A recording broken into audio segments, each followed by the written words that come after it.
Hello, this is Ghostwriter 615, and I come to you today after researching and listening to Hidden Colors, The Untold History, a movie that was made by Tariq Nasheed, and he had two doctors in there, Dr. Valentine and Dr. Corey Coleman, who were dropping some knowledge. And one of the things that Dr. Coleman alluded to was Richard Pryor in a movie that he played in, or a TV series, and he was accompanying two scientists into archaeological structures. And I believe the one that they went into was the pyramid. And Richard Pryor was looking all around and he was saying, man, all these people up in here are black people. So look at my uncle over there and everything else. And all of a sudden, the two scientists realized that Richard Pryor was dropping knowledge on his community, hoping that they would pick up on this information, because they must have inadvertently forgot that Richard could pass this information on to us by exposing it verbally in the TV show. And slowly you see the door closing and then the scene ends. And that's exactly what happens in history. And it's happened all over. They alluded to Egyptology. And why would they create that? Maybe so that they could edit the information before they put it out to the public. And who actually has all our information? Mostly Europeans and the Vatican. And so why we don't get access to that information? In fact, why we don't share information with each other? And why do black folks actually fight against one another the way they do? Because the people who knew their history wouldn't do so. Okay? And this system of things makes sure that we do not know our history. For example, a brother of mine, Griak One, asked me one day, he said, who was your great, great, great, great, great grandmother, grandfather? What was their heritage? And he was actually asking me to make me think. And the more that I thought, I found out that I didn't know, just like many of you. Now, they say that Europeans and most other cultures know their history. Well, they know their history up to a point, because history has been cut off to a certain point. Okay? The dynastic period, they cut that off. Why? Because the rulers of the dynasties of Egypt and other African countries and other places, Japan and other things, China, they kept coming up black, even in Europe. And if you think I'm lying, all you have to do is look in J.A. Rogers' book, Nature Knows No Color Line, and these are nobility back before that they started covering things up. This is black nobility, and this is Germany and Portugal, okay? And this is why I put out something that says if you want to hide something, read a book, because most people are too busy, or they really don't care about the history. And so that's fine too, because that's why I decided to start sharing the little bit that I know, okay? One thing in particular I want to address today is this thing about us being indigenous to America, and black Indians and Africans not being able to get over here before the Europeans came. And of course we know that slavery happened, but according to Cory Booker, Dr. Cory Booker, Africans came over in waves, and they came over maybe even 10, 15,000 years before anybody would have even realized it, okay? And so they may have been the first people on the North American continent, and I'm pretty sure they were, but I'm not, it's not conclusive. And so you ask yourself, well, how did they do it?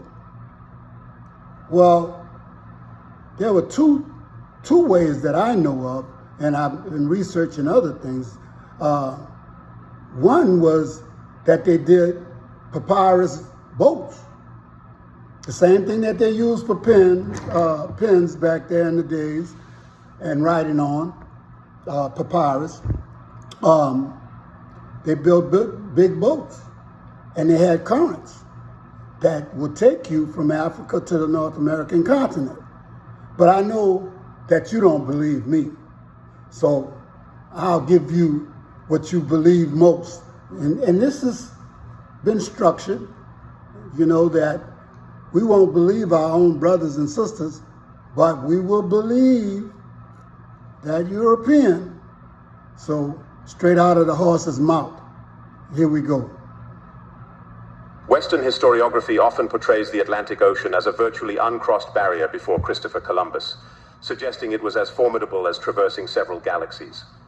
This perspective has overly romanticized Columbus's voyage, insinuating it was beyond human capability and sidelining any consideration that others, particularly Africans, could have achieved such feats.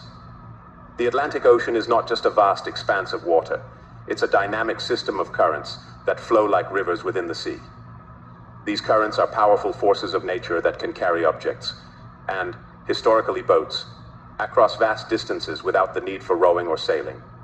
One of these currents, known as the North Equatorial Current, plays a particularly fascinating role in the story of transatlantic journeys. Imagine setting a relatively simple boat adrift in the Atlantic. Thanks to the ocean's currents, that boat can be carried all the way to the Americas without anyone having to row. It's a natural conveyor belt that has been operating for millennia. This phenomenon isn't just a matter of theoretical interest. It has historical significance as well. The North Atlantic Gaia is a large system of circular ocean currents that stretch across the North Atlantic from the eastern shores of the United States to the western coasts of Europe and Africa. This Gaia is part of a global conveyor belt of currents that circulate water around the world's oceans.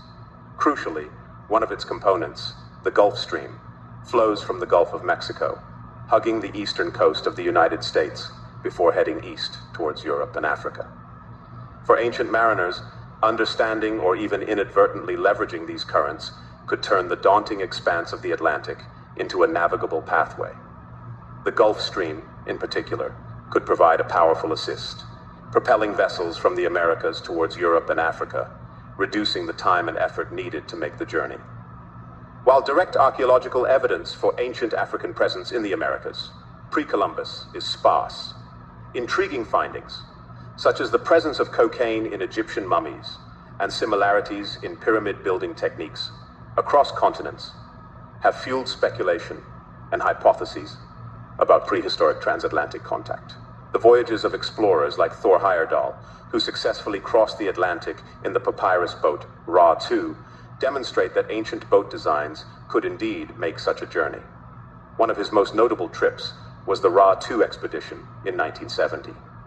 During this adventure, he navigated from the west coast of Africa to Barbados in a boat made entirely of papyrus reeds. This lends credence to the possibility that ancient people could have exploited the natural highways formed by the Atlantic currents and winds. In addition to ocean currents, the prevailing wind patterns over the Atlantic also play a significant role. The trade winds, blowing from east to west in the tropical regions of the Atlantic, and the westerlies, blowing from west to east at more temperate latitudes, create conditions that, with the right knowledge and technology, could be exploited by ancient sailors to cross the ocean in both directions. The implications are profound. The natural pathways created by these ocean currents enabled pre-Columbian contact between different peoples, challenging traditional narratives about isolation and discovery. So there you have it. It is possible that ancient people, and most of the time They use all types of verbiage like ancient and pre-dynastic and all of that, but a lot of times they do that because simply you don't want to actually talk about the people in their true form or their true lineage, okay? Most ancient people we're talking about are referring to blacks or Africans. And so I'm not saying that that's 100%, but I'm saying that that's a good indication that that's who they're referring to. Okay, and I'm bringing this up because we have this problem, it seems like, within our community that a lot of us do not want to be African. We don't want to be of African heritage. And this is the funny thing about that, because today I was watching some Arabs, 5 Arabs, who took a DNA test. Now, before I even get into that, let's consider who controls the media, who controls the information, who controls most of the companies, and why would they give you the truth when most of our lives we've been lied to? And the people in power, in order to stay in power, they have to look powerful. That's to the world, to themselves, and everybody else. And a lot of times they do that by inflicting self-hate on others, but actually they have some of the same self-hate that we have, because their DNA reflects some of that ancient DNA too, okay? And one of the funny things I've always said is, why do you mimic people that you supposedly hate and think that are inferior to you? I don't understand that, okay? You mock and you make movies about people you think are unworthy, you know, of being on the same level as you. But in actuality, when we look at the DNA evidence and everything else, you hate the fact that you may have come from those people, okay? They have dominant genes, you have recessive genes, okay? And one of the things that we know is 2 Europeans cannot make a baby of color, but 2 Africans or black people can make any kind of baby. You know, not long ago there was a couple in Africa who actually the woman birthed a white baby, and you know everybody was shocked. But I don't understand why we get, you know, shocked at different things. The raping of slaves and some of the horrors of European colonialization has made it that there's no really pure DNA in lineages anymore. You may have a few in some remote parts of the world, but for the most part, you know, everybody's mixed up. But there's only one true heritage and where you come from, and we need to get to that. And self-hate is not going to do anybody any good, because you wouldn't treat yourself or other people the way you do, and people that, especially that look like you, if you didn't have that. Sometimes we don't even know that it exists. But this is something I wanted to bring to y'all today. And just before I go, I'd like to talk about the elections coming up. And I also heard that there's the reparations talk again, and you know, there are people who ask, why should we pay for something our grandfathers or forefathers done? You know, because simply, you know, without them doing what they did to us, you wouldn't be in existence today. You would not have the system of things you have today, okay?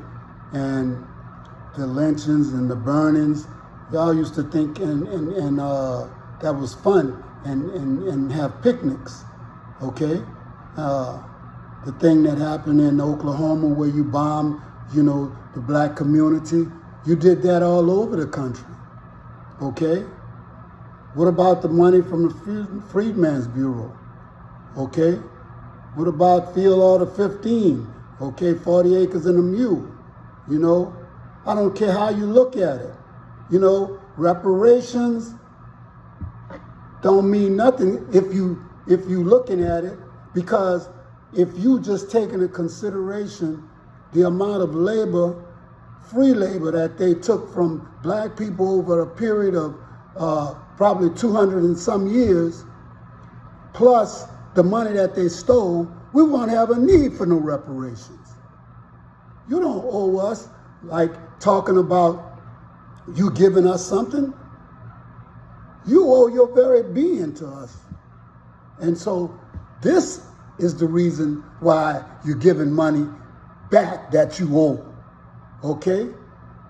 It's not like you giving away something. And people need to make you aware of the privilege that you have. We're supposed to have the same privileges in the Constitution as you, but you know how many treaties that your forefathers and that you have broken. Those laws were made for you, and the fact that you put down on pieces of paper amendments, and really those amendments don't mean much when you're still shooting and killing us and doing things that you have no business doing. So this is all I got for you today. This is Ghost Rider 615.